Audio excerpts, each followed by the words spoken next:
without money, no businesses can scale. You can start a business without money, but you can't scale that business. What is the difference between general MBA and specialized MBA?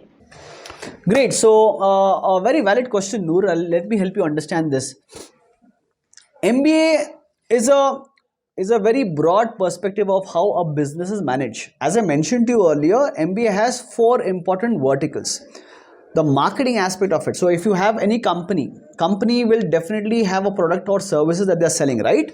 So for that you need to have a marketing team and a budget, right? And that is a science and an art. Second thing is finance. Without money, no businesses can scale. You can start a business without money, but you can't scale that business, right? So the third aspect is for you to manage finance and marketing, you need human resources. So you need people. So there are people who need to be hired who are expert in marketing and finance and HR. And the last aspect is the entire businesses function about operations. How do you operate a marketing campaign? How do you operate the financial budget? How do you operate the HR verticals of your company? How do you manage the internal problems versus the external? Internal could be your product, your technology, your softwares, your office, and so on and so forth. External could be your government, your environment, your competition, and so on and so forth, right?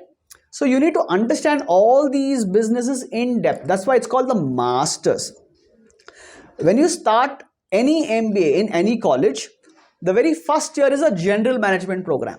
You will understand bits and pieces of management, marketing, HR, finance, operations. Today, being technologically advanced, we also have technical subjects, right? Could be data analytics, could be decision making and a data science, could be information technology, it could be supply chain management and logistics management and so on and so forth. It could also be entrepreneurship. So apart from the general 4 or 5 verticals that are standard, you have this new age specializations. Why? Because today industries are booming. There are more than 50,000 companies only in Bangalore who are looking out for people. Apart from the layoffs that you hear of, there are 50,000 plus companies that you are eligible to go and work. And why will somebody take you? Not because you have a degree, but you have value skills up also along with the degree.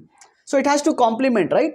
So imagine, I'll give you a very simple example. Suppose you have a bike and it gets spoiled. Where do you take? You take it to a local mechanic, right? Local mechanic, you might find a 15-year-old boy who's repairing a bike and he makes it all right. At the same time, that guy does not have a degree. He's got skills but no degree. So what happens? He's not taken into companies. But imagine that the same guy has an electronic degree or a mechanical engineering degree. Apart from that, he's also got experience. So this guy works at Bajaj or TVS or Hyundai or Honda and so on and so forth, right? This is where an MBA adds value to your life. Specialization today is very, very important. If you are just a generalist in today's world, you are nowhere. You need to be special at either marketing, finance, HR, operations, along with technology. You have a plethora of opportunities to explore.